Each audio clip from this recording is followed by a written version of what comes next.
जज ने अदालत में मुलजिम से कहा, तुम्हारी ओवर स्पीडिंग की शिकायत मिली है, क्या तुम्हारे पास कोई सबूत है कि तुम तेज नहीं चला रहे थे? मुलजिम ने कुछ देर सोचा और बोला, ओ जनाब, सबसे बड़ा सबूत तो ये है कि मैं अपनी बीवी को ससुराल से वापस लेने जा रहा था।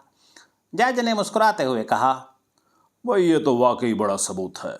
अपनी बीवी को वापस लेने के लिए जाने वाले आदमी को कभी जल्दी हो ही नहीं सकती।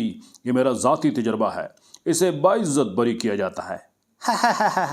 चाहे कोई जज हो या मुलजिम, ये दुख सबका साझा ही होता है भाई। दफ्तर से निकलते हुए एक खातून को याद आया कि चाबियां दफ्तर के अंदर ही कहीं भूल गई है। वापस गई, चाबियां न मिल सकीं, पर्स भी देखा, कुछ नहीं मिला, दिल घबरा गया।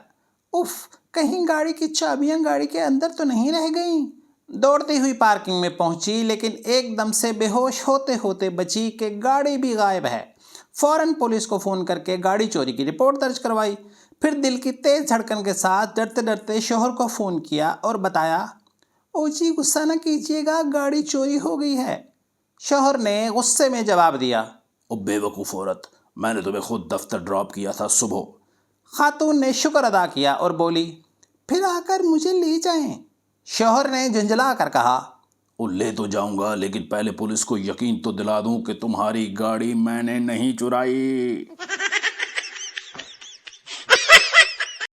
पुराने ज़माने में एक वकील साहब ने एक आदमी से कुआं ख़रीदा। अगले दिन बाज़ार में चलते हुए वो आदमी इन्हें देखकर बोला, ओ वकील साहब, कुआं आपका है लेकिन पानी मेरा। अगर आपने पानी इस्तेमाल किया तो इसके पैसे देने होंगे।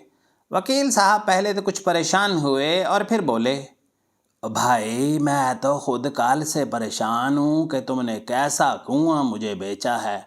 जल्दी से अपना पानी निकाल लो, वरना तुम्हें मेरे कुएं में पानी रखने के लिए किराया देना होगा। एक दिन बीवी ने चुपके से शौहर का मोबाइल चेक किया और देखा कि इसके शौहर ने कुछ फ़ोन नंबर्स अजीब व गरीब नामों से महफूज किए हुए हैं। आँखों का इलाज, होंठों का इलाज, दिल का इलाज।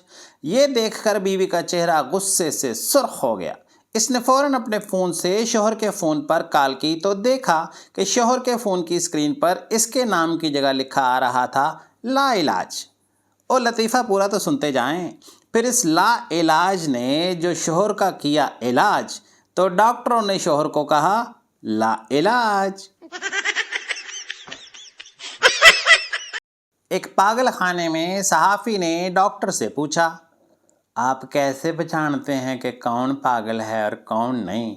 डॉक्टर ने संजीदगी से जवाब दिया, हम वॉशिंग मशीन को पानी से भर देते हैं और मरीज़ को एक चम्मच, एक गिलास और एक बाल्टी देकर कहते हैं कि वो इसे खाली करे। सहाफ़ी खुश होकर बोला, वाह, वो जो नॉर्मल होगा वो यकीनन बाल्टी से पानी निकालेगा। डॉक्टर मुस्कुराते हुए बोला, जी नहीं, नॉर्मल आदमी ड्रेन स्विच घुमाकर मशीन का पानी निकालेगा। चूँकि आपने भी बाल्टी ही के बारे में सोचा है तो बराए मेहरबानी बेड नंबर 40 पर जाइए ताकि हम आपका भी मुकम्मल चेकअप कर सकें। आ कड़िए तेरी साफत, एडा साफ़ी तो रहंदा नहीं।